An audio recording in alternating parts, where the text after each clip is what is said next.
But he got a flag down. Oofside. Everyone but the center. Offense. You're listening to Oofsides on Track and Turf Media. Talking about playoffs? But they are who we thought they were. Who's gonna win it all?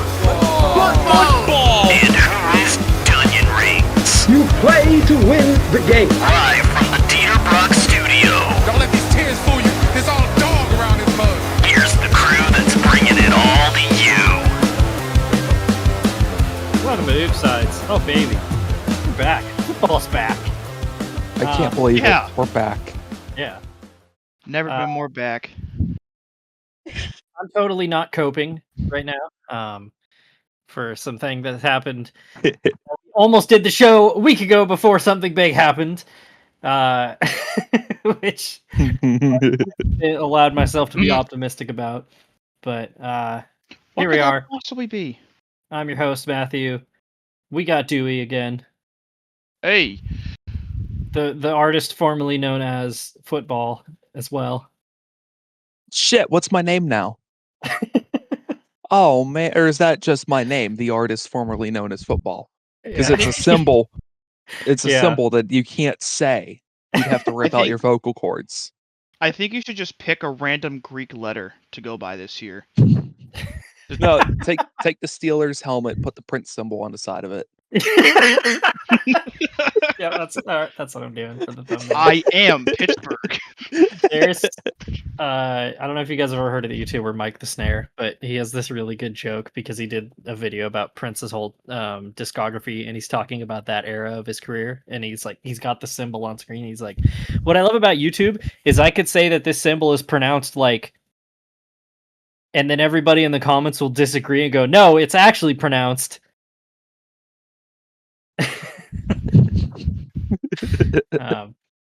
But anyway, yeah, it's football time. We are recording this 2 days away from football. I'm excited. I would say it snuck up on me, but honestly, I forgot that we had an extra week in between the end of preseason and the start of the regular season. So that's fun. But yeah, I guess we'll just get right into some preseason wrap-up thoughts. We did have some starting quarterbacks named in a few competitions. I feel like most notable, Russell Wilson named day one starter for the Giants, which I don't think anybody was really surprised about.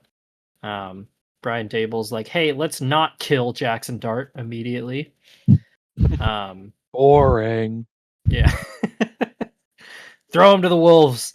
And then, interestingly, though, the previous Giants quarterback, Daniel Jones, was named starter for the Indianapolis Colts, which that one is a little scary, I feel like. The Colts have just had this massive revolving door of quarterbacks since Andrew Luck said, hell no, I'm out of here. And, like, I mean, obviously he missed the year and then came back. So I think this is going to be year 9 with a different starter in week 1 than the year before. For them? What was it like? About this. I think Brissett was 17, Luck was 18. I think Brissett was 19 again. Rivers was 20. Wentz was 21. Ryan 22. Oh my god, I forgot about the Matt Ryan year. Oh my god. Was it Richardson in 23? Did they start him out? Yeah, Richardson started 23, and then Flacco started last year because he got and hurt. Now Daniel Jones. Yeah. 9 years in a row. Dude. Keep spinning the wheel, apparently. Yeah, dude, I forgot about the Wentz and Matt Ryan years. Oh my god. I remember the Carson Wentz year because he tested positive for COVID, like within the window of you having to miss a game for it, and then they let him play anyway, and they beat the Patriots. Oh my god, that's right. That's the only reason why I remember that whole year of him there. Well, that and the week 7 or 18 implosion that let the Jaguars into the playoffs too. Oh god. Oh my god, that's right. Yeah. Playing? It was it was the Texans, that's right. Yeah. They were playing a terrible Texans team. It completely collapsed. Yeah, I think this is a pretty damning indictment on Anthony Richardson because I think he also had a minor injury in preseason, but this was a 5th overall pick, I believe, or 3rd. Yeah. Very 4. high pick in the draft. I think it was 4, something like that. And it's just it's a shame. So I mean, I don't doubt that he'll get into the lineup at some point, but it kind of feels like Shane Steichen is just kind of like, look, man, I've done everything I can with this guy. Like, I don't know what to tell you. The Colts franchise as a whole is also in like kind of a weird spot now that like they're trying to navigate like post Jim Irsay, and now they have this like year 3 or year 4 of this regime that really hasn't shown much yet, and a quarterback that nobody really knows what he's got in him. So like it's still not week 1, and the Colts have way more questions than they do answers, and it's probably going to be a while before they get some of these answers. Oh yeah. I don't think Anthony Richardson is an answer. I No, just don't think he's good enough. He might be a backup at some point, but he just does not have it. Yeah, he just seems too raw, at least right now. He should not have been picked as high as he was. Like, the raw talent is there. We've seen it in flashes, but like he just doesn't play quarterback at a pro level, unfortunately. Yeah. So, other quarterback news: the Browns named Joe Flacco as their starter. I feel like nobody was really surprised by that one either. Didn't they? They traded Kenny Pickett, didn't they? They did. So he was there for a cup of coffee. Yeah, somebody was like ranting about that. I gotta figure out what it was because they traded for him and then they just traded him away. So they got him. They're like, ugh, never mind. Yeah, it was a nothing burger trade though. I mean, they traded DTR to the Eagles in that move, and DTR didn't even make their 53 either. So it was just, a wash for everybody. Yeah. So like the Rondale Moore for Desmond Ridder trade last year, where nobody benefited at all from it. Yeah, pretty much.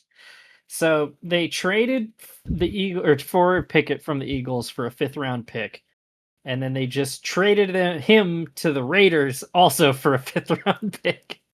So yeah, they had a net gain of nothing. Yeah. Did they move up in the draft? I mean, like the Eagles are probably going to be. Well, I was going to say, yeah. So they traded a 5th rounder from this year for the Eagles, which is pretty low in the 5th round, for a 5th rounder for the Raiders next year. Oh, I got presumably will be higher, but still, it's not that much. So every little bit helps, Yeah. I just don't understand why you'd sign a quarterback that wears gloves anyway. That is true. Well, Teddy Bridgewater not counting, but well, he can do whatever he wants, including all of that. Help his high school players, apparently. So I want to talk about that real quick because I mentioned this to Joe after FRP a few weeks ago. It was after Dewey and I recorded the episode talking about him coming back. But Teddy Bridgewater was quoted as saying of like, I really wish I weren't playing football this year. Like every year I make the joke about an old quarterback being like, please don't make me play football. And then now Teddy Bridgewater is literally saying that. I think that's fantastic. Man just hates his job. I mean, he's only doing it because he basically got forced out of the job he had, which we touched on last time. It was pretty bullshit. So we might as well go back to what you're good at for a couple more years and make a couple mil to do nothing. Why not? Playing football out of obligation. Yeah, he's behind Baker Mayfield. I mean, he's A-okay right now. Yeah. On his Anthony Rendon shit.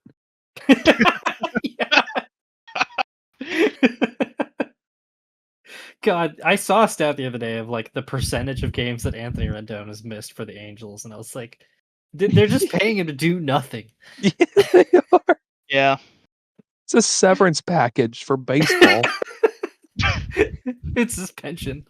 That might be the single worst. Actually, never mind. I was gonna say that's the single worst contract in MLB history, but I just thought of one way worse than that. I wonder what it is. Oh yeah. Oh man. I'm trying to think if there's any other important preseason stuff. There was a very important cut. Our boy Tommy DeVito cut by the Giants. What? But more importantly, He was claimed off waivers by the Patriots. Yeah. So, Tommy, if you're out there and you're upset about getting cut from the Giants, I got some words of wisdom for you that'll help you through these times, which is forget about it. Just forget about it. Every year, there's a very, very Italian part of Boston called the North End. And every year there's a couple of different festivals, and one of them is called the St. Anthony's Fest, and it happened within the last week. And one of the first things Tommy DeVito did upon coming to New England was going to that festival. That rules. A bunch of people got pictures with him, and I think his agent might have been there too. So, they wasted no fucking time. Dude, the Tommy DeVito psyop is one of my favorite things in the NFL because it's working. Because, I should point out, he was the fifth string quarterback on the Giants at the time he was cut. That's absurd. We're still talking about him. Yeah, if NFL Network did a breaking news cut in for Tommy DeVito getting cut. It matters. The best part is his agent playing the part as well. Oh, I mean, this is a 1-2 piece here. It's unbelievable. Really is. Well, there was that one point he told his agent, he was like, "We got to stop playing up the Italian thing. It's getting pretty old." And his agent was like, "No, dude, that's the only reason people know you. Got to lean into it." So, but yeah, on that note, I guess we will kick it over to the dudes desk to wrap up some other preseason news. Yeah. So, a couple injuries. I might have missed some, but if I did, oh well at this point. There's a lot of shit already here. One of the bigger ones, though, is Jalen McMillan for the Bucks, who really broke out as a rookie last year. Hurt his neck in the preseason, and he's going to miss roughly half the year. And with Chris Godwin probably on the shelf for a bit, big opportunity for a Mecca group to make a huge impact day one in that offense, which we're fun to see. Joe Mixon was put on the reserve NFI list by the Texans, and he's out at least the first month of the year. Aiden O'Connell fractured his wrist and is out 6 to 8 weeks, which is why the Raiders traded for Kenny Pickett to have him back. And Derek Harmon, who the Steelers took in the first round, breaks his MCL and he's out roughly 4 weeks. I think I wrote that 2 weeks ago, so it might get close to return. I think so. We'll see. I think he's still going to miss the first 3 or 4 weeks of the season. Yeah. Then there were a lot of trades, as there always are, at the end of the season. The Broncos moved on from Von Bailey. They shipped him off to the Saints for the 4th next year and the 7th for 2027. The Vikings traded Harrison Phillips to the Jets for a pair of 6th-round picks. The Chiefs traded Guy Moore to the Niners for a 6th-round pick in 2027, which that one kind of surprised me. Yeah, same here. I don't think he had panned out quite how the Chiefs wanted to, and with the departure of Deebo Samuel and the Brandon Ayuk injury, he could get some targets early in the year. Oh yeah, and you can definitely see Shanahan turning him into a 1,000-yard receiver overnight. Oh yeah. I could see him, the way they had Deebo doing some of those running plays, I could see him being the next guy up for that too. The Swiss Army knife of the offense. The Niners also traded for some running backs after they got Brian Robinson from the Commanders. Kind of fell out of favor in May. The Texans traded John Metcalfe and a 6th-round pick to the Eagles for Harrison Bryant, who was promptly cut and didn't make the 53-man roster. So the Eagles have quite a few receivers now. I wonder what they're going to do with them all. The Vikings traded Sam Howell to the Eagles for a 5th-round pick next year and a 7th-round pick in 2027. The Eagles also traded for 2 tackles that left in free agency. They got Darian Kennard from the Packers and Fred Johnson from the Jags for a pair of late-round picks. Touched on the Kenny Pickett move already. Vikings traded Mekhi Blackman to the Colts for a 6th-round pick next year. And they also brought back Adam Thielen. They got their old boy back from the Panthers for a 4th-round pick and a 5th-round pick, which I love that they did that. Hell yeah. Yeah, that's cool. Yeah. The Lions traded Tim Patrick to the Jaguars for a 6th-round pick next year. And then last but not least... and that's all of the trades. Nothing else happened. Nothing else. On to other news. In what could end up being an NFC-altering trade, which I do not say lightly, the Cowboys traded Micah Parsons to the Packers for Kenny Clark and their first-round picks for the next 2 years, and the Packers promptly signed him to a 4-year, $188 million extension, which comes out to $47 million a year, and he is now the highest-paid non-quarterback in the league. Jerry, I swear to God. Oh my God. What is the objective here? Yeah. So I think my favorite part about this is that Jerry Jones was they did a press conference after the trade, and he sounded a lot like Craig Breslow to me. But he said something about the Cowboys using those picks to go out and get established talent. And the only thing I could think of was, yeah, you can get a guy like Micah Parsons with those fucking picks. You can get oh my God.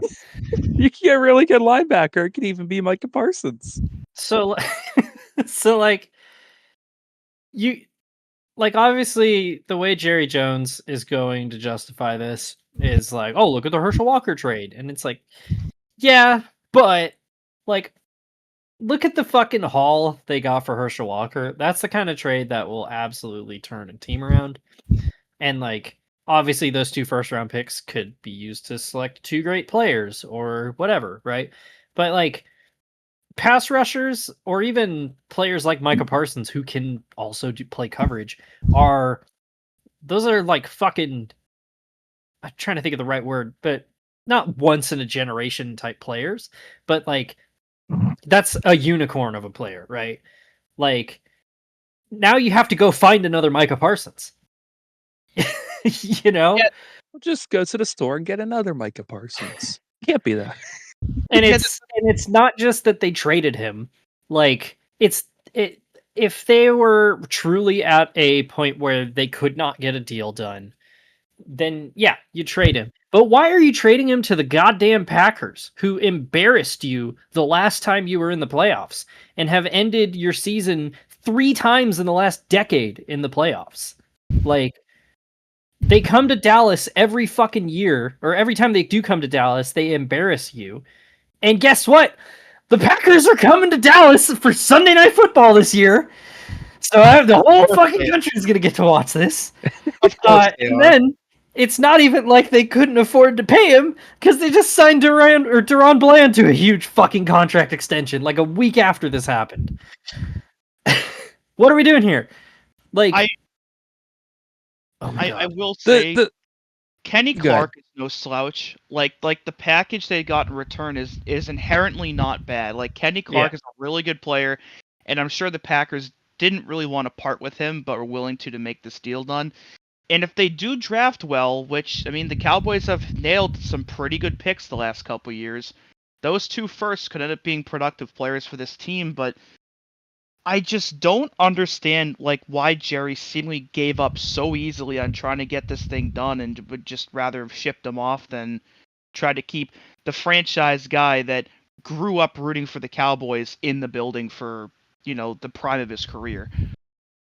Well, I mean, look at it. I mean, this isn't even the first time this offseason he's done that. Aaron Glenn was a Dallas Cowboy and grew up a Dallas Cowboys fan and desperately wanted to coach the Dallas Cowboys. And then they didn't hire him. Like, he was the perfect fucking pick. And now imagine him drawing up plays for Micah Parsons. And you have like a Cowboys wet dream of a fucking defense. And Micah Parsons is not just a very good player. He's the face of the fucking team. He's literally the best player on the Cowboys. Or was. It's entirely ego-based. All of this 100%. was because he couldn't meet with him. He had to meet with his agent. So he couldn't underball him. And it's just unbelievable that he did this to himself and just completely handicapped this team for the next 5 years. I know that the Cowboys won 3 Super Bowls with Jerry Jones, but I always wonder, like if he had given up the GM role around, I don't know, like 2000 or so, and Troy Aikman retired, how much differently the last 25 years for the Cowboys would have gone? Doug, I mean, imagine he doesn't drive Jimmy Johnson out the goddamn front door because of his ego. Like, he's completely incapable of accepting that somebody else was partially responsible for those 3 Super Bowls. And he's Same with just been Switzer. chasing that ever since. Mm. Like, They didn't even repair that bridge until what, like a year ago? yeah, I think it was Yeah, last year they the finally. Cowboys Hall of Fame was 2 years ago, or Ring of Yeah, I Honor. mean, 2 what years ago. what the fuck? It was almost 30 years.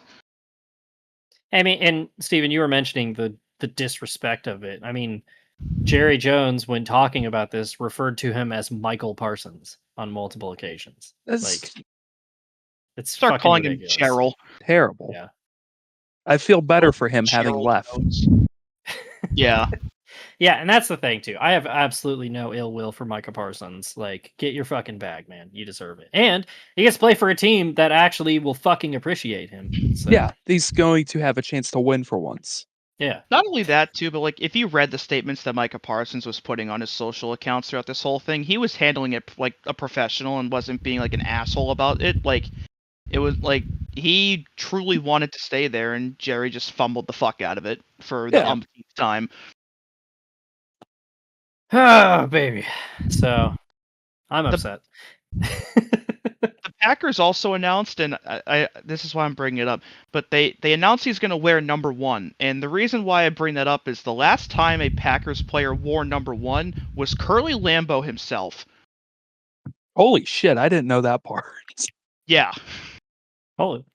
So it has been Wow. almost 100 years since the Packers wore number 1, and Micah Parsons is going to wear it in a couple days. Goddamn.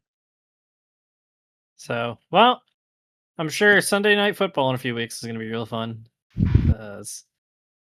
One of my favorite parts about this is one of my like mine and my roommates, like mutual friends. She is like a diehard Packers fan, and so she was making fun of me for this until she remembered that her girlfriend is also a Cowboys fan, and then she was like, "I feel like I'm not allowed to be happy about this now." So, yeah. So that happened. I totally didn't say on this very show about 3 weeks ago that they were going to get it done, and that Jerry was just going to wait until night of the game to sign him because he wanted to be the big story and to overshadow the Eagles raising a banner for their last Super Bowl. But good thing they're going into Philadelphia without their best player. That's fun. So With a He'll be rookie fine. head coach, and yeah. It's not like the Eagles are defending Super Bowl champions or anything, right? yeah, not like they No. did that with a fucking punishing run game to get there also, where Yeah. theoretically a game-changing linebacker would help with that. But And what do I and know? that Where are is you going why- to find one of those? Yeah. You know, it's basically impossible. Which is why, even though we're probably about an hour away from making those picks, I'm locking the Eagles right now. I'll just go ahead and put that on the sheet. Well, anyway, that's all the trades. I guess we'll keep rolling into other news. So Yeah, there were a couple suspensions for various things that happened. Demarcus Robinson for the Niners got suspended 3 games for violating the substance abuse policy, which is also part of why the Sky Moore trade happened.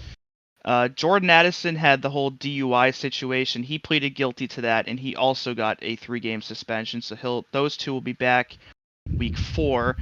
Rashee Rice got 6 games for the car accident he caused in Texas last year, so he'll be gone for a while, but if anything, gives him some extra time to come back from that pretty awful knee injury he had last year. yeah, Yeah.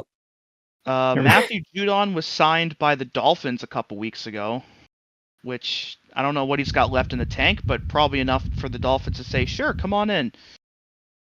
Both of the Checks out. holdouts were ended with contracts. Trey Hendrickson ended his holdout with the Bengals and got a $14 million pay raise for this year. And the Commanders gave Terry McLaurin a 3-year, $96 million extension. So he will be in DC for another couple of years. The Vikings signed Carson Wentz for some reason. Sure. I don't know why, but they did. The Raiders brought Amari Cooper back, which is pretty cool. Yeah, I'm down for that. I didn't see that coming, but I think Amari Cooper's got some stuff left, so we'll see what the Raiders can get out of him. Agreed. Within that same receiver room, Jacoby Myers has requested a trade from the team. It has not been granted. He is still on the Raiders for now, but does not want to be there anymore, as it turns out. The Bills brought back a pair of old players. They brought back Gabe Davis, who left after 2023, and Jordan Poyer, who also left after 2023. So they are both back in the fold. Gabe Davis is going to start the year on the practice squad, but might be elevated for week 1. He was a liability for the Jaguars last year. That was a huge reason why Doug Peterson got fired, is that was like their prized free agency acquisition, and it did not work out at all. Yeah, the Jags receiver room is like entirely different outside of Parker Washington and Brian Thomas. Because they released Gabe Davis, they traded Christian Kirk, Evan Ingram left for the Broncos. Like, there's a lot of new faces in there. So we'll see what Gabe Davis has left, if anything. Yeah. The Ravens gave Kyle Hamilton a huge 4-year extension for over $100 million. You mentioned the Deron Bland extension, 4 years, $92 million, which I think is a bit of an overpay for him, but that's just my own opinion. Yeah, Deron Bland, he's like, he had that year a couple years ago where he had like 6 pick sixes, which was an NFL record. But the reason why he was doing that is he was trying to jump every route. So when he wasn't taking one to the house, he was letting somebody get wide open. Getting toasted. So it's like, he's me playing corner in Madden, where I'm just like, I can pick off every single pass. Oh shit, they scored again. He's like if Adam Dunn played football. Yeah. Adam Dunn either had a home run or he struck out, and there was nothing else that ever happened with him. And like that to me is the NFL equivalent of that. Doesn't he lead the MLB in like hit by pitches also in like his career? I would not be surprised. I think it's him. It might be somebody else, but if somebody's like, he's either hitting home runs or he's getting hit by the ball. I don't know if he has the most, but he was hit by a pitch 86 times in his 14-year career. Jesus Christ. Damn. I got hit like once or twice in Little League, and I was like, Dad, I don't want to do this anymore.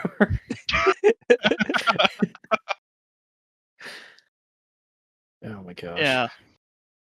The Bucks also signed their big tackle Luke Adiki to a 4-year, $90 million extension earlier today, so they got that done right before the season started.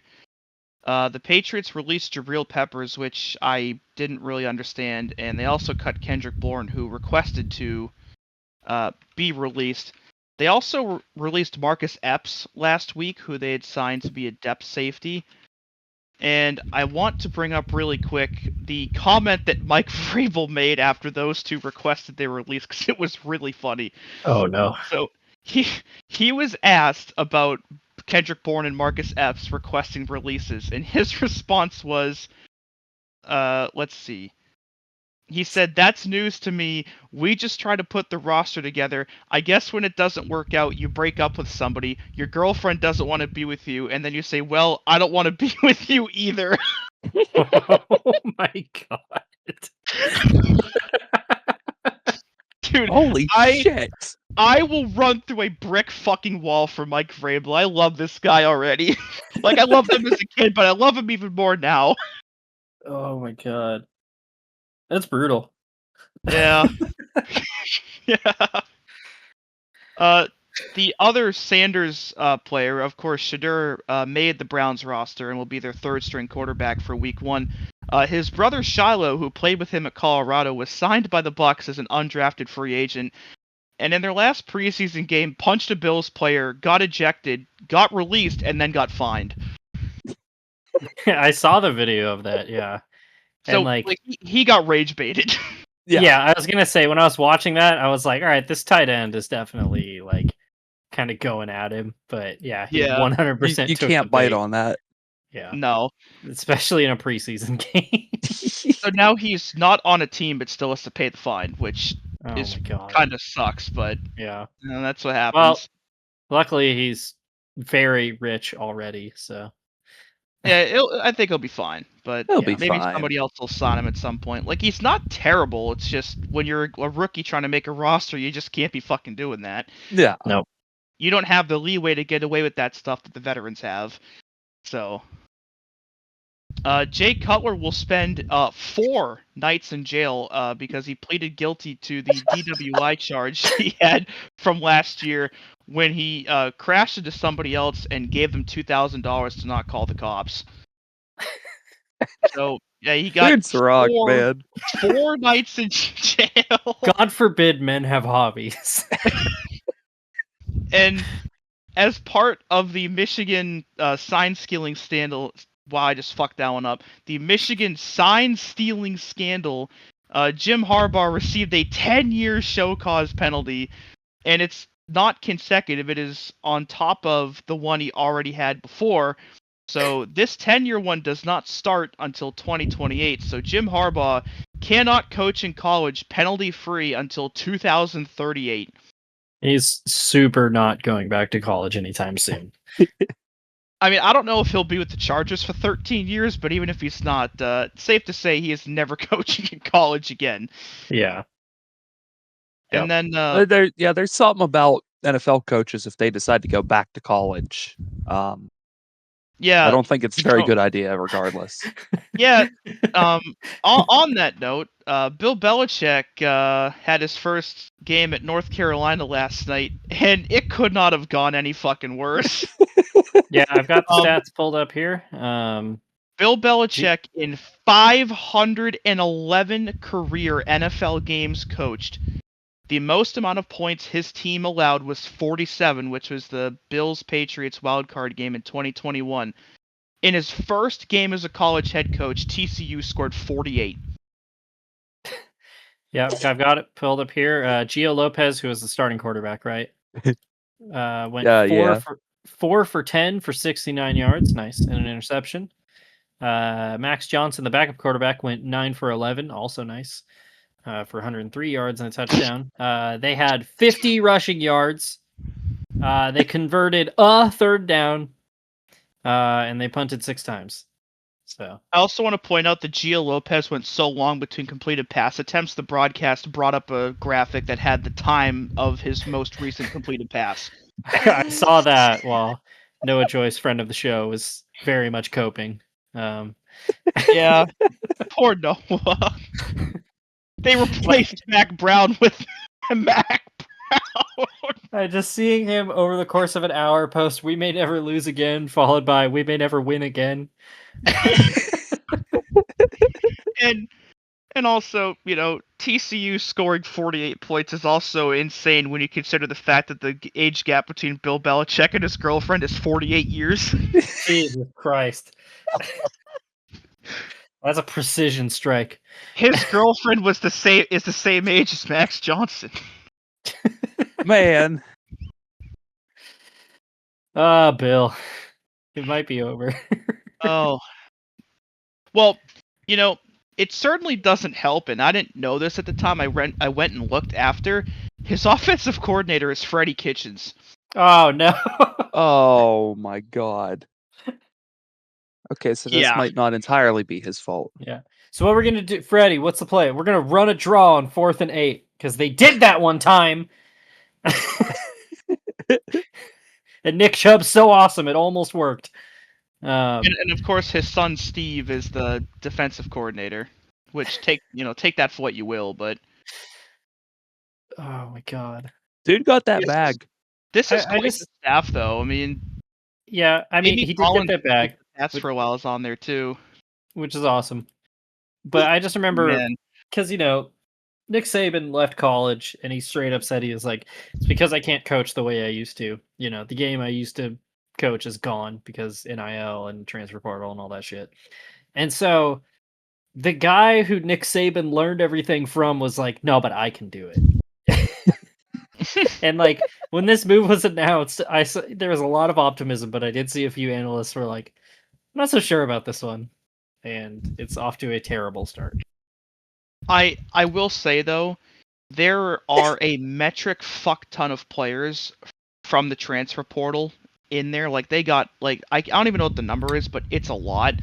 Like yeah, they've had the the camps and the practices and stuff over the last month or so, but like with so many new players coming from so many different colleges and schemes and offense, like everything, they probably just need a couple weeks to truly mesh together to play at their true potential. And I think with a team with that at the talent level that TCU is coming in, just made for a pretty ugly scenario to start everything off with, especially since like the amount of people that showed up for that game last night, like Randy Moss was there, I think Teddy Bruschi was there, I think Aaron Boone was there because his son is on the coaching staff, I think. I think there was somebody else notable that was there. Michael Jordan was there, and I think James Worthy might have been. Like there was fucking star power and Roy Williams. So like there were people like UNC legends, Patriot, like everywhere, and they got their fucking doors blown off. Goddamn. It was an ugly, ugly game. So not off to a good start for Bill Belichick. And that, I believe, is the end of the news. And now we'll move on to one of our other features of this week's show, which is our annual picking of division winners and wild cards and Super Bowl predictions and what have you. Every year we're like, oh, we're going to go back and look at how we picked last year. And then we never do. And we're going to continue that trend because I can't be bothered. So I guess we'll start with the AFC in the East. Who do you guys have? Bills. Yeah. By a million. Yeah. I'm not going to say by a million, but I do think the Bills are going to end up with this. Here's my hot take is the Jets finish above the Dolphins and the Patriots. I don't think that's a super hot take. I don't either. All it takes is like Tua being hurt again for the Dolphins to just cave again. That and there's some weird energy around the Dolphins this year. A lot of players left. Tyreek Hill was not one of them, despite outright saying that he wanted to get the fuck out. And now he's like trying to pretend like he didn't. That's not what he was saying. Mike McDaniel had a quote during the offseason. I don't know if you guys heard this, where somebody was asking him like how that made him feel, and he was like, I don't really give a shit what I feel. I love Mike McDaniel, and I feel bad for it. It's not going particularly well. It's a very apathetic football team. Yeah. They made some odd personnel moves too. Like Jonnu Smith was a monster for them down the stretch last year. And they included him in the Minkah Fitzpatrick, Jalen Ramsey trade for some reason, and then decided to replace him with Darren Waller, who had been retired last year. Yeah. So like they noticeably downgraded in one area. Tyreek Hill is a year older, so like I mean I don't think he's gonna fall off a cliff, but Tyreek Hill is north of 30, and for a guy that makes his living being fast, eventually it's gonna start to catch up to him. I mean, Jalen Waddle is Jalen Waddle. He's still pretty good, but like, again, all it takes is Tua getting, the 3 millionth concussion of his career for this team to be like 4-13 and in dead last. Yeah, and if he gets another one, that's going to be it for him. I don't know. He seems pretty persistent. I don't know, man. I feel like he's only got one or two more before he's going to get in trouble. I think he's on his last shot. Yeah, and at some point you gotta make a decision for your own well-being. Yeah. So it sucks because like I think Tua is a great dude, and he obviously has some talent. Like he's an NFL caliber quarterback, but unfortunately, that's the reason why he was picked where he was. Exactly. Yeah. And in terms of what your take, Steven, about where the Jets are going to place, I mean, I think the Patriots are going to be better this year. But I do think that Aaron Glenn is going to bring kind of a new energy and a new toughness to the Jets. And I think Justin Fields is a good quarterback that they can kind of mold into what they want. And I don't think they're going to be wild card contenders. I think they'll be on the in the hunt graphic towards the end of the year at like 6 and 7. Yeah. Kind of just hanging around, but not really getting in there.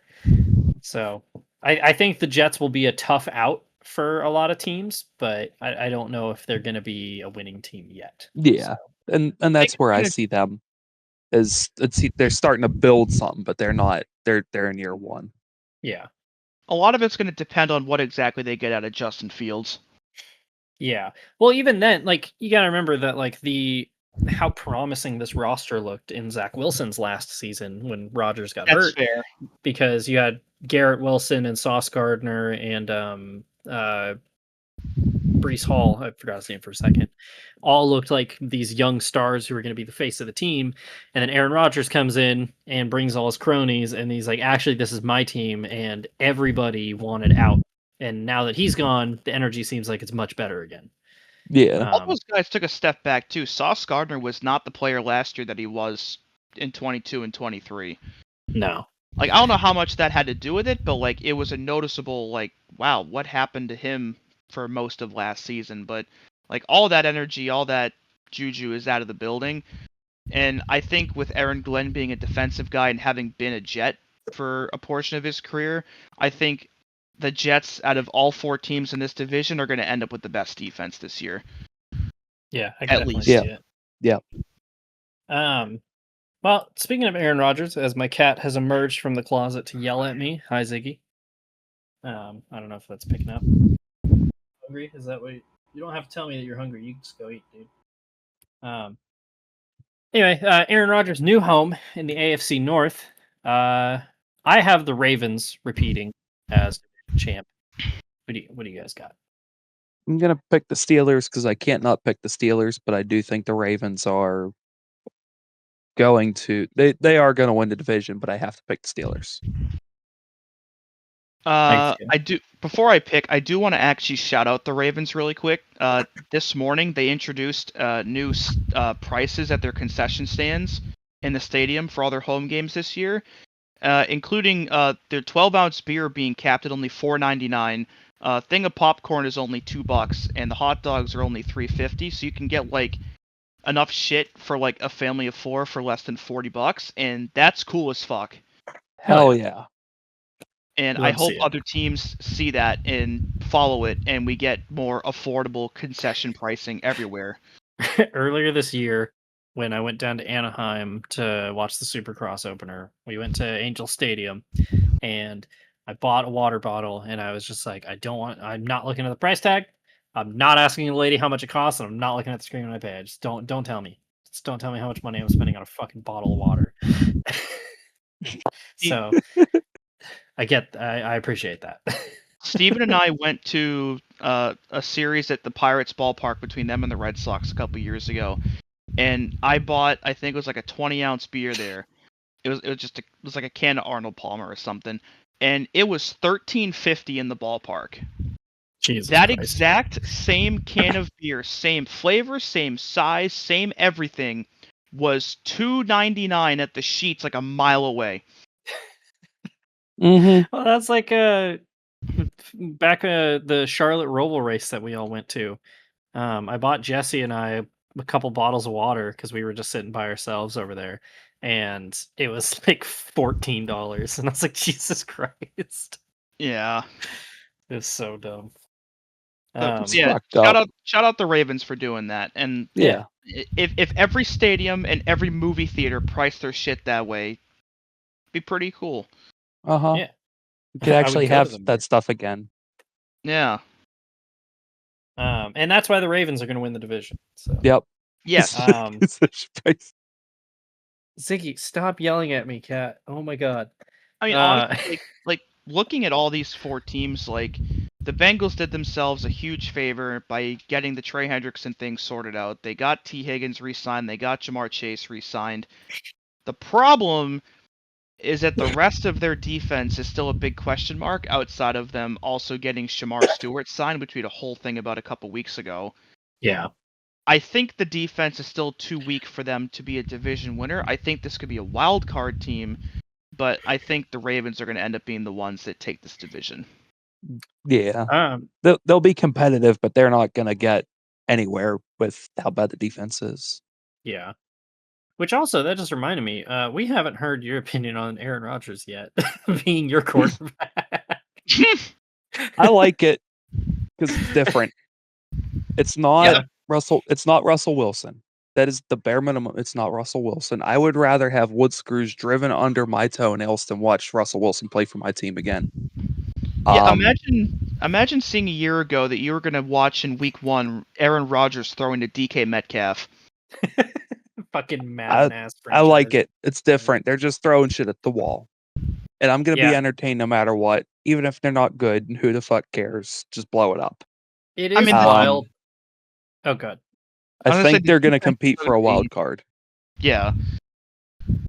I think it is wild, though, like how quickly the Russell Wilson experience went off the rails.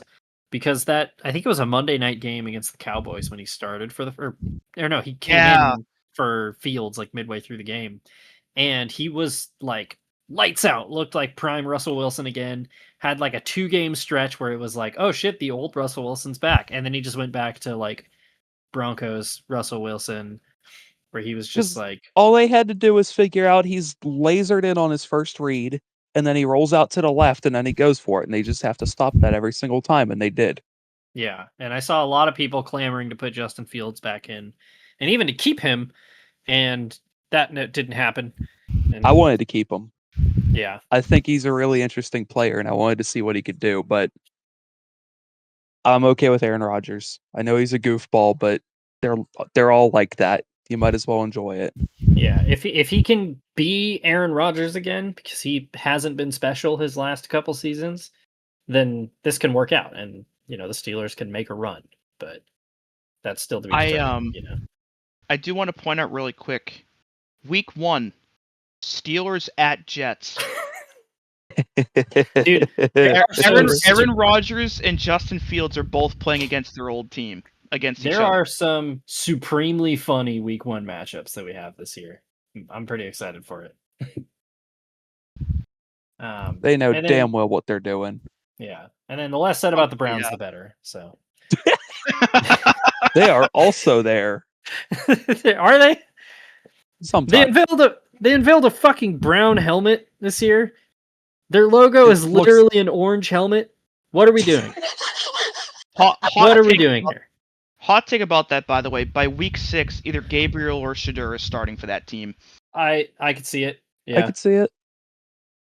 They seem pretty high on Dylan Gabriel, and like he's not bad. I've heard some people saying like all he has to do is just stay quiet, and he's gonna get the starting job because Joe Flacco's old and Shedeur Sanders is basically sabotaging his own career as we speak. And so it's like, hey man, it's just like if you just shut the fuck up for 2 months, you're gonna be set. Speaking of unveiling things, I do want to circle back real quick to the East. The statue the Patriots unveiled for Tom Brady fucking rocks. So one thing that was pointed out about this is there was a funny quote where Brady was talking about Jets fans throwing their beers on. Yeah, but Connor Orr on Heed the Call was like, do you realize what you've done, Brady? You've just manifested that into happening, which means every single fan leaving that stadium who's not a Patriots fan is going to throw their beers on that stadium or that statue, which means you just created so much more work for the groundskeepers. They're going to keep a security guard next to that thing, though, to fucking try to prevent it at least, though. We're just going to put Gronk out there.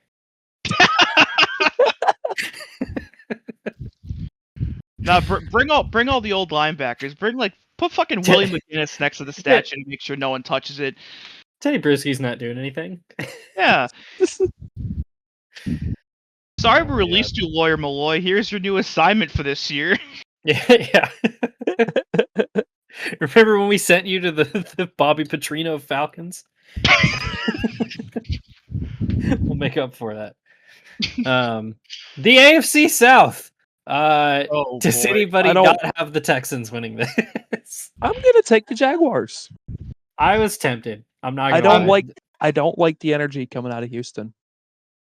Yeah, they're With how last season ended, it's uneasy over there. yes, because they got rid of Laramie Tunsil, which was the anchor of their offensive line.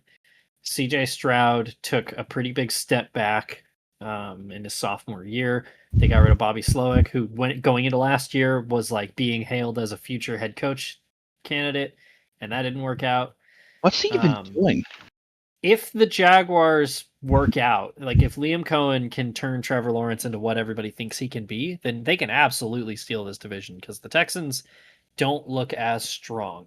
I have them picked still as a South because I was like, I've picked the Jags too many times before in this exercise and been bit by it.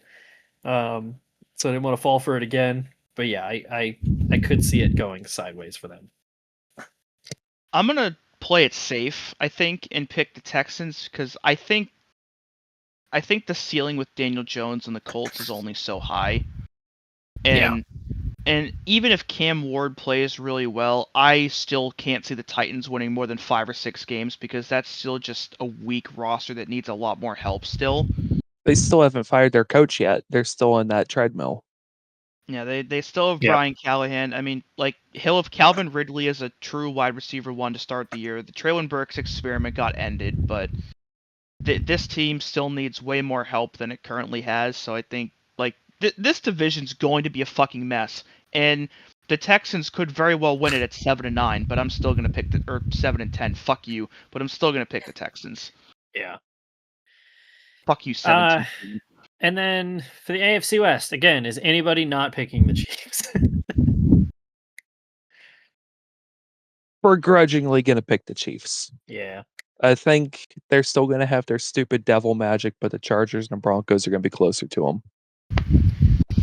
I've been seeing a lot of hype around the Broncos that I'm not necessarily buying into yet, at least. Like, everybody was like, oh shit, Bo Nix had a good rookie year. And he did, but he also had, like, his average depth of target last year was like 5 yards, which was literally the shortest in the league.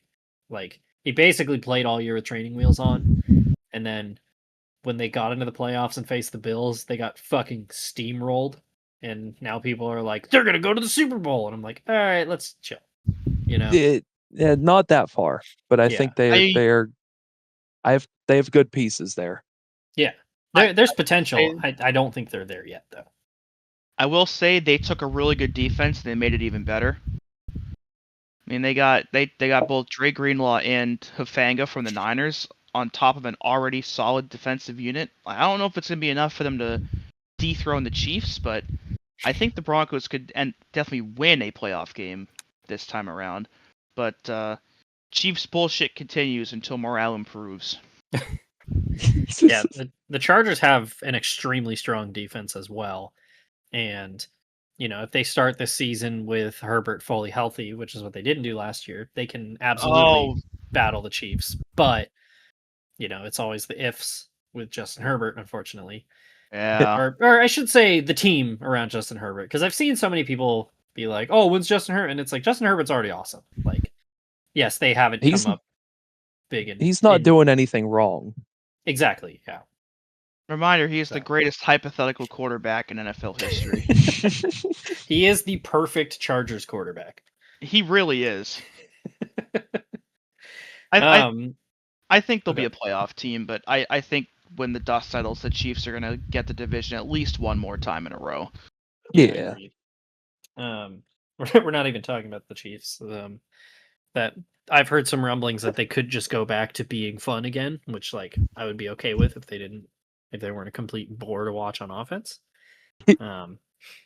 So because we know Patrick Mahomes can fucking sling it, so let's have Patrick Mahomes fucking sling it again, please. Well, I do want to bring up, do you guys think that this is Travis Kelce's last year? Well, it is going to be weird that he's going to have to change the back of his jersey to say Swift now. But I totally stole that joke from Twitter. Taylor Swift I can see it for Joel Embiid.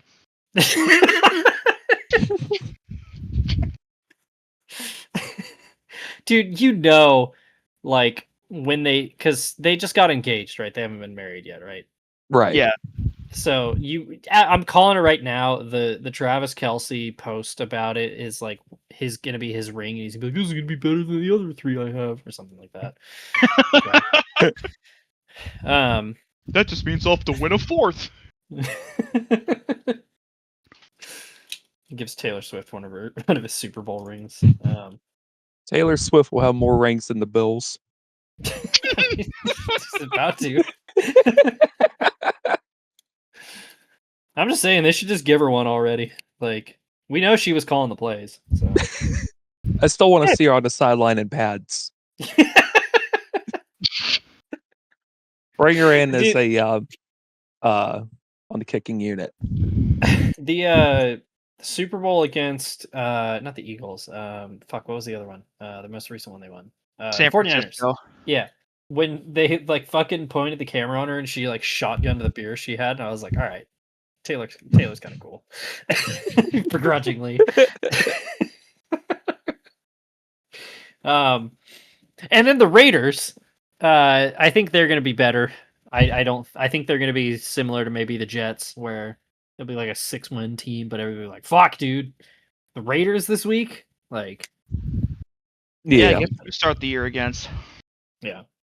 The Pete Carroll, Geno Smith Raiders. Just That's weird. I'm getting used to. That's weird, Yeah. but I like it. I like what they're doing. So do I, but I hope it's not good enough. And I don't know, what's this, 5 days from now? Play off a little bit. More of that later.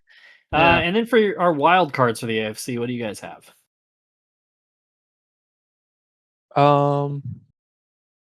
Great question. Steelers, Texans, Broncos.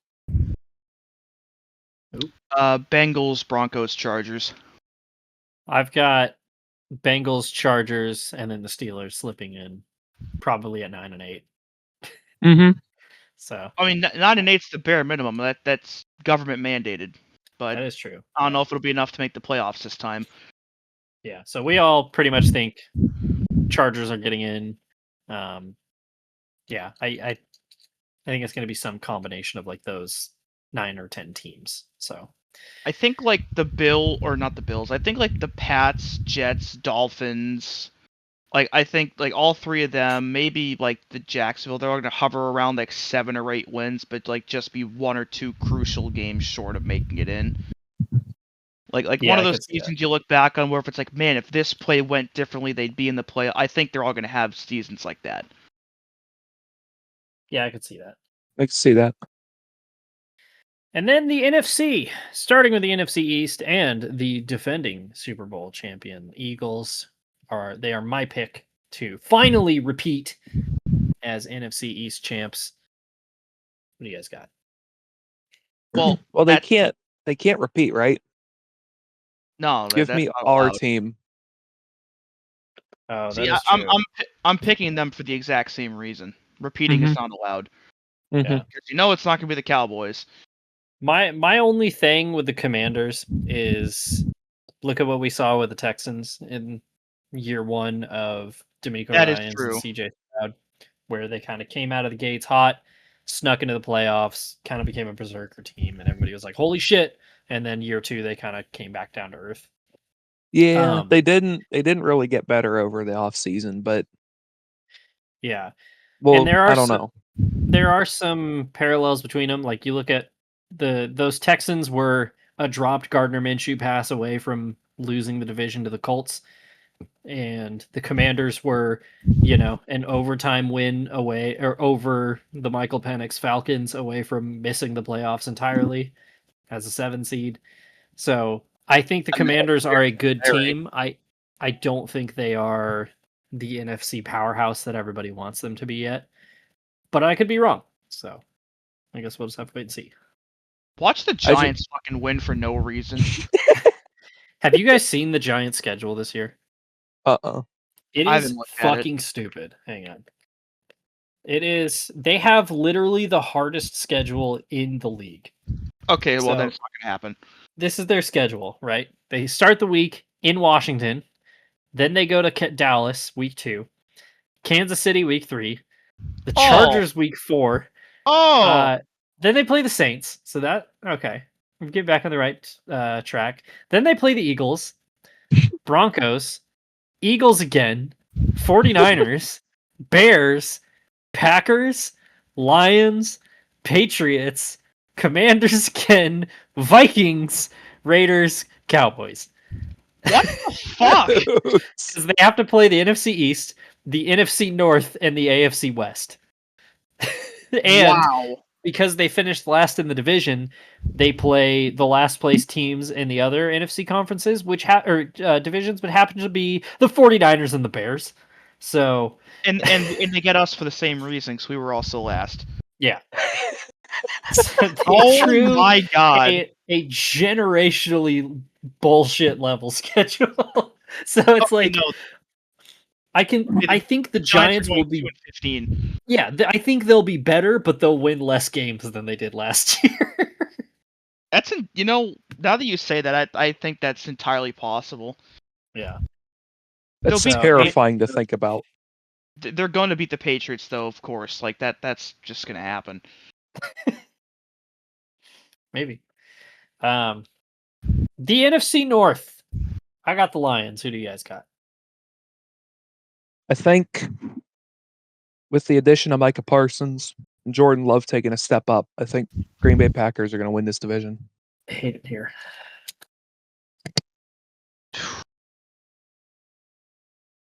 Oh man, I'm going to go with the Lions on a tiebreaker. I think them and the Packers, whatever record it is, are going to finish with the same record, and the Lions are going to get it on a tiebreaker. Yeah, this one's tough. Like, I think that the Lions are still a great team. It just comes down to if their new coordinators are going to be the same level as Aaron Glenn and Ben Johnson.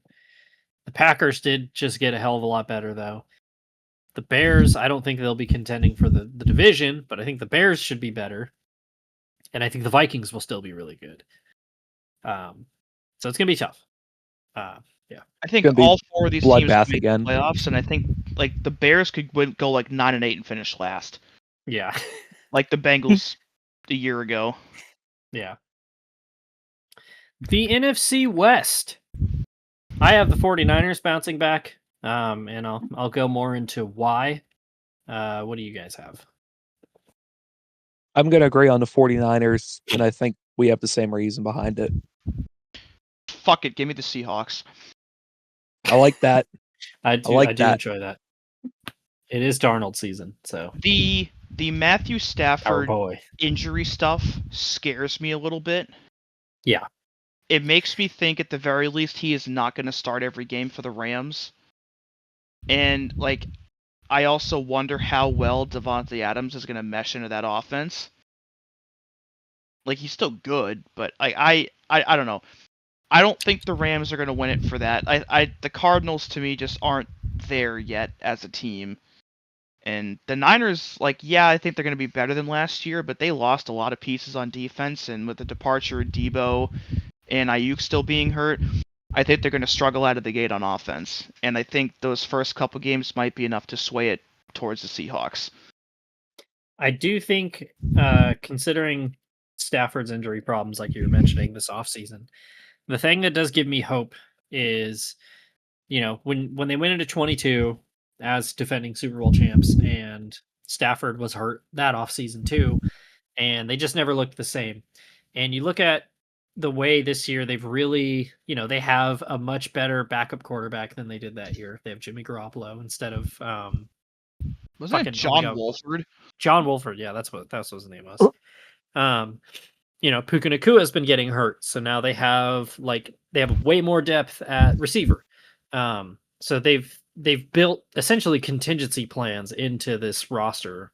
They're not building like a super top heavy, star heavy version of the Rams. They've built themselves with depth more, which will help them if Stafford gets hurt or isn't at 100%, So, but yeah, I think the 49ers are definitely like bounce back candidates, because you look at last year with McCaffrey hurt all year, and then he gets healthy, and they have a kind of a brief resurgence in the middle of the season, and then kind of cratered again. So For what it's worth, the Niners have one of the easiest schedules next year. That too. Yeah, they get to play a 4th place schedule. So yeah, they're in the opposite position of the Giants. Yeah. And then for my wild cards, I have Packers, Commanders, Vikings. You missed a division. Yeah, we. Oh shit, we skipped the South. Yeah. I have the Bucks. What do you guys have? Bucks. Yeah, I think Bucks across the board. Yeah, I'm a little bullish on the Falcons. I think they could potentially take a step up, but who knows? The Saints are going to fucking blow ass. Oh yeah, they're going to be terrible. It's not going to be good. They're starting Spencer Rattler this week, and Chris Olave and Alvin Kamara are like prime trade deadline acquisitions for some other teams this year. Why they're still on the roster, I don't know why. And they're both injury prone. Yeah, but they're both injury prone and old, but they can both still play. Well, Chris Olave's not old, but like they're both very good players still when they're healthy. And I don't know why they're still like they signed Alvin Kamara to an extension last year. But why? What are you doing? So, and then God, what are the other teams in the NFC South? I'm drawing a blank. Oh, Panthers. I think Panthers. We saw an uptick in Bryce Young last year. I don't know if they're there yet. Their defense is pretty bad, so we'll see. And yeah, the Saints are winning like I think 4 games at most. Yeah, they are not good. Yeah, straight butt. Yeah, and for wild cards, Packers, Commies, Vikings, in whatever order you want to throw them in. I feel like those are my 3. What do you guys got? Lions, Vikings, Commies. Yeah, because I have Green Bay winning it. But we're going to get 3 teams from the North in the playoffs again. It could be Chicago. It wouldn't surprise me. Yeah, say, the Vikings struggle with JJ McCarthy. The Bears could slot in there. So Packers, Eagles, Niners. God, I forgot you had the Commies win in the East. Yeah, but I think the Seahawks and Niners are both going to win like 10 or 11 games. I think the Vikings are going to step back just enough where like they miss with like a 10-7 record. Yeah, I could see that. And also since we mentioned it, the Saints are my pick for the first overall pick. Same with it's going to be between Saints and Colts. Yeah, I think the Browns could get in there too. I think the Browns will be a little better. I think it's going to be between the Saints, the Titans, and the Giants. Because like the Giants are going to be better, but like I said, that's just such a brutal schedule that they could like actually look like a competent team and still go like 3-14. Yeah. Mm-hmm. Well, that's our division picks, but in order to get there, we got to pick all the games first. So, for the first edition of Pick They Thems in 2025, we start with Thursday night's kickoff game, Cowboys at the defending Super Bowl champion Eagles. Dewey's already locked the Eagles. Eagles by 75.5. I hate to pick against my own team. You know what? No, fuck them. They don't deserve optimism. Go Eagles. Crazy. I was going to give them some hope for 1 week, but you know what? Fuck them. Fuck you, Jerry Jones. Gerald Jones.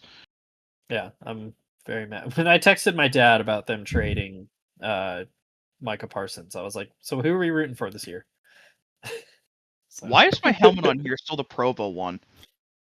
Oh, I couldn't find the Patriots PNG helmet, and I couldn't be bothered to download another one, so I just set it as the Provo one, and it's been like 2 years, and I just couldn't be bothered to fix it. So the Provo Patriots.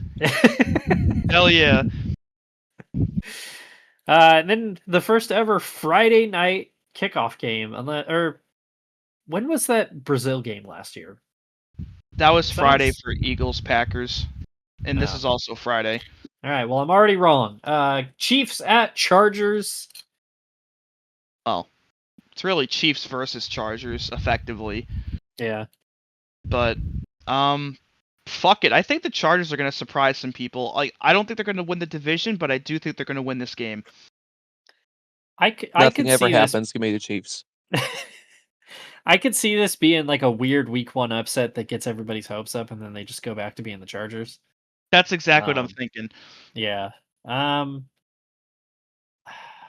gut's telling me Chiefs, though, so I gotta take the Chiefs. Then we kick off Sunday with a great rivalry game, the NFC South battle that came down to the wire last year. It's Bucks at Falcons. Bucks. I'm going Tampa here. Yeah, I gotta take Tampa as well. It's gonna be interesting though. Michael Penix looked pretty good towards the end of last year, but I'm seeing a lot of Baker Mayfield MVP hype this year, so it'll be interesting. Bengals at Browns. Oh God. So I don't wanna. the Bengals are always slow. They've been slow out of the gate every year under Zach Taylor, and the Browns always beat the Bengals at least once every year. I'm taking the Browns in this game. Yeah, it is Joe Flacco starting as well. Like, basically what you just mentioned. Yeah, Myles Garrett usually feasts on Joe Burrow. It would be really funny for like all of us to talk as much shit as we did about the Browns, and then they win week 1. I could see it happening, but I still got to go with the Bengals. Reminder: in week 1 of last year, the Bengals lost at home to the Gerard Mayo Patriots. Oh my God, I forgot about that. Yeah, it's starting to become a pattern. I honestly might take the Browns here. Oof. Then we get real dumpster fire of a game. Dolphins at Colts. Oh, This is like fuck. the narcissist football game. Dolphins, regrettably. This has real week 1 tie energy. It does. Also, it's like scoregami energy to it. Yeah, it does. It's gonna end like 12-7 on a missed field goal to end it. And for that, I think the Colts are gonna win. Missing a field goal down by 5. That's how bad it's gonna be. Not really sure what the Dolphins are doing here, but Well, actually, they had to put their kicker. I can't remember what his name is off the top of my head, but they put him on IR, so they'll have to give the guy they just signed some extra practice or something. I think they signed Riley Patterson, if I remember right. Yeah, they did, and he's wearing number 47. Don't like that. Gross. I think I got to take the Dolphins because I think Daniel Jones sucks, and so. And then we get Panthers at Jaguars. This is the battle of the coaches who turned around Baker Mayfield's career. Worth noting, Travis Hunter is listed as a starting wide receiver and a backup cornerback for this game. It's gonna be interesting to see. Duval Jaguars. Duval. Had that one ready. I'm gonna take the. Yeah, I'll take the Jags as well. I think they need to come out swinging to really prove a point. I would agree say with this that. is the most gross game of the week, but there's another one coming. Yeah. That and the Panthers defense was really bad last year. They didn't do much to fix it. So this is like a real opportunity for them to be like, hey, let's unleash Trevor Lawrence. You know. I can't believe they traded Brian Burns to the Giants of all teams. Remember when the fucking Rams offered them like 4 first-round picks for him and they didn't do it? Oh my God. Oh boy. So way to go. Way to go, Panthers. Raiders at Patriots. Tom Brady revenge game.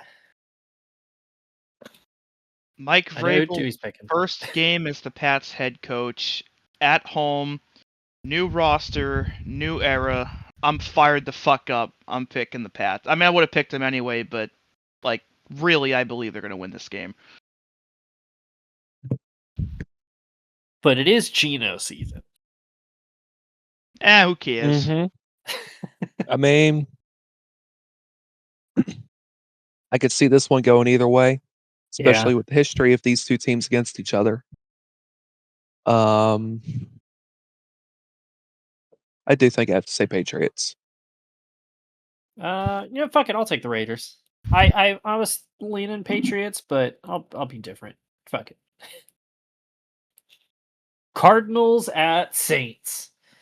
This is like the ultimate layup game for the Cardinals because it's like, hey, there's been a lot of bad energy around this team for the last 6 months. Go whip the Saints' ass and then just like be like, yeah, we're good. Go Cardinals. So this week is the 20th anniversary of Hurricane Katrina. Fuck. And in the spirit of that, Tulane beat the shit out of Northwestern over the weekend after being denied a request to wear the same uniforms that they did in their first game after Katrina. So I think the Saints are going to get that same energy. And while this team is going to suck this year, I do think they're going to win week 1 and beat the Cardinals. Ah, shit. I might have to change my pick now. The Cardinals ain't all that, man. Yeah. Like, the Saints are going to suck, but the Cardinals aren't great either.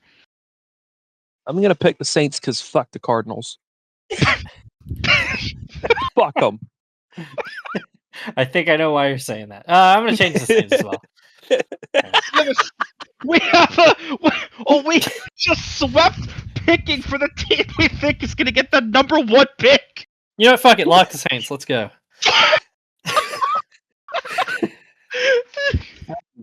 This is God at play. Only on this show. Dude, on Heed the Call, anytime they talk about Kyler Murray and how big his head looks, they just play like the cartoon running sound effect over it. And it cracks me up every fucking time. Actually, this reminded me of a fucking anecdote where I realized the moment that I went from being a Kyler Murray defender to just being like, I don't know if this is the guy. Whereas last year during their fucking bye week, for some reason he was in New York. Like, they weren't playing the Jets or Giants. He was just in New York City. And the Cardinals recorded this video for like their social media feed where it was like him trying New York pizza for the first time. And the fucking actual terminology he used to describe it was, and I quote, the bread's not like breadin', you know? And I was like, you mean the crust? No, I don't know what you mean, Kyler. What the fuck are you talking about? Bread's not bread. It's not breaded, you know? I can't lie. I've never heard this before. I'll have to find it after this. And if he doesn't like a New York slice, I can't trust him, man. Fuck him. That's like when I found out that the fucking mayonnaise in the coffee thing that God, I'm trying to blank on his name now. Will Levis. Will Levis. So I was like, I'm not drafting the guy. I'm not keeping a bottle of mayonnaise by the coffee machine in the office. We're not doing that. That turned out to be the right choice. See, I was right. Trey Hendrickson, when the Bengals wouldn't offer him the money he wanted, the bread's not breadin'. God damn it. It's just, who calls the fucking crust bread? It's crust. It's goddamn pizza. I'm so mad. This was like 9 months ago and I'm still mad about it. Steelers at Jets. Is it the Aaron Rodgers revenge game or is it the Justin Fields revenge game? Justin Fields revenge game. I'm taking the Jets. Knowing the way, they are going to boo the fuck out of Aaron Rodgers when he runs out onto the field. And I cannot wait for that game at all. I'm so hyped to watch that. I'm gonna take the Jets. Fuck it. Fuck you. Fuck you. Did I only pick the Jets like twice all of last year? Now I'm picking them week 1. I think so. I don't think I gotta look at how many times I picked the Saints last year. And I'm locking up tradition with this one. Giants at Commanders. Commies. Our team. Yeah, I'm gonna have to go with the Commies as well.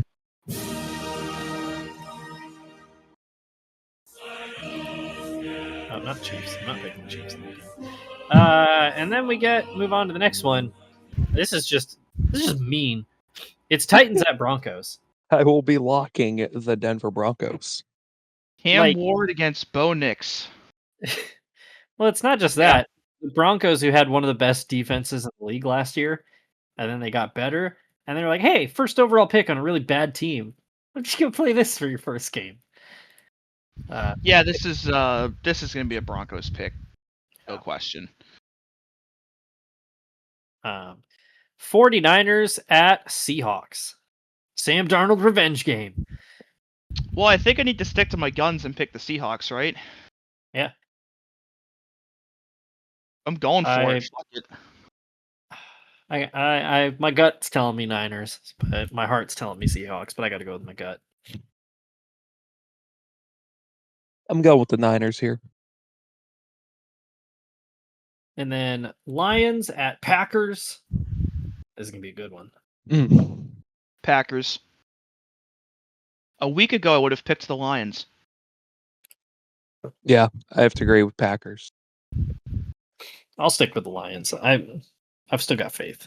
I'm still curious to see how the Lions come out of the gate with, both of their coordinators being gone. Like, I wonder how long it's going to take them to really find their groove again and get back to where they were last year. Oh yeah, especially with how creative like Ben Johnson would get some of their play calls. Yeah, like I think they'll be fine. They're starting to be a good team, but like those are huge shoes to fill on both sides of the ball. So we'll see if they're up for it. Oh, yeah. I think it's going to take them a few weeks to find their footing. Yeah. Texans at Rams. These are two other teams that you could say the same thing about. A lot of question marks about each of these teams. I think I'm gonna go with. Oh man, this has got real tie energy. Also, I'm picking a tie. Yeah, gotta do it. I truthfully, like of every game this week, this is the one I truly don't know how to feel about at all. Yeah, I just don't know. Struggling. Let me. I'm gonna spin a wheel. Let me do this real quick. Hang on. Let's go Rams, and then we'll add Texans. One of these days, they're gonna get a tie right. It's a matter of time. It's gotta happen, dude. I'm still so pissed that my Vikings Bengals Week 1 tie pick in 2021 was that fucking close to happening. I'm so mad. All right, the wheel's spinning. It's it almost landed on the line. It's Texans. Go Texans. give me the Rams. All right. An even split. Sunday night football. Ravens at Bills. It's going to be a hell of a game, but give me the Bills. I'm gonna take the Bills as well. I think they've typically had the Ravens number. I feel like. I'm going Ravens. Honestly, not a bad pick. I'll be honest. I could see them really wanting revenge for that playoff game last year. I think if this game was happening in December, I'd pick the Bills, but it's still gonna be warm out in Buffalo. The Bills aren't gonna have that weather advantage. That is true, also. And with that revenge factor, I think this is a Ravens. Not a layup, but I think, I think this favors them. And then finally, Monday night, Vikings at Bears. Two teams with technically not new quarterbacks, but second-year quarterbacks, new look offenses. Are the Vikings going to keep up what they had last year? Are the Bears finally going to turn a corner and be, what everybody thinks they can be? I'm excited for this game. I can't wait for this one. Maybe this is the tie game. Give me the Bears. You taking another tie? No, I'm not taking another. I want to though. I do. No, I think this is the kind of game where Ben Johnson kind of empties the playbook out of the gate to get the fans invested, make this team seem like it's back to where it was in its heyday. I think the Bears are going to take care of business and win in Week 1. No, I'm not playing on my phone. I'm taking care of it. I don't think that's going to pick up on the recording, but I want to take the Bears, but oh man, I could see the Vikings like fucking with that, you know. Oh, this fuck could it. go either way. Let's go Bears. Let's do it. I want to see Caleb Williams be good. I want to see the Bears finally have a fun offense. This is quite the spread we have here. Yeah. I don't know if I want to stick with my Saints week 1 lock, but you know what? Fuck it. This is God. When you think about it, it's going to work out. Yeah, because as soon as you said that, I was like, I'm just getting visions of Steve Gleason blocking that punt. Yeah, again. exactly. So, yep. and there's literally a statue of that man out in front of the field. So I hope he's having a good day. Yeah, same. And that was pick they thems, and this has been week 1 predictions for Oofsides and our off-season wrap-up. Football's back, baby. Football's back. We're so back. Yeah, I uploaded the last 2 the other day, so you can listen to us wrap up everything else in the off-season if you haven't seen that already. We'll have Fake Racers podcast by the time you hear this. You can go listen to that. You can hear Davey and I gush about Connor Zilic if you want to hear more. There's also Disqualified if you want to hear me info dump about shitty F1 teams. Gonna start working on a new episode of that soon, so that'll be fun. Do you guys have anything you want to plug? Plug. I do one thing. We have a preseason Dunyan Rings entry. I would like to propose Spirit Airlines. Oh. Did something happen to Spirit Airlines that I missed? Yeah, they filed for bankruptcy. Again. They filed in March, and then they filed again like 2 weeks ago. Well, hang on. I'm making the new Dunyan Rings sheet. So yeah, I definitely think we can put them on there. I'm also tempted to put the Colts on there, but I think I'm not against that. They're probably going to win week 1 now that I said that. I like to propose Anthony Richardson for there. Not the Colts, but I will, No, but imagine having a team on the Onion Rings with a winning record. That'd be the first time. Really funny. We did do that with a team that made the playoffs a couple of years ago. Should we do it with the Panthers again, where every time they lose, we put them on there again? Yeah. And just make that a running gag every season. Well, unfortunately, Bryce Young became good, so it kind of killed that bit. Because we had to not pick them a bunch of times towards the end of the season. So they just go 17-0 and never show up on the sheet. Yeah. Yeah, Spirit Airlines definitely going on there. So and I'll put the Colts in italics. So as like maybe we're considering it. So and anyway, most importantly, I want to put the off season on Dunyan Rings. Oh yeah, the off season's definitely done. Yeah. All right. Well, this has been Oofsides. If you go on ProFootballReference.com on tonight, September 2nd, 2025, one of the players on the left side box is Greg Dortch. No fucking way. Yeah, there he is. It's a sign, baby. We're back. Where's the sound? Irvin. This is gonna get the episode copyright claimed, but I don't care. 'Cause he is Greg Dortch, short king, proud of Glendale's football team, scoring all the touchdowns for you. Punt return man, kickoffs too. He's Greg Dortch. This has been Oofsides. Thanks for listening.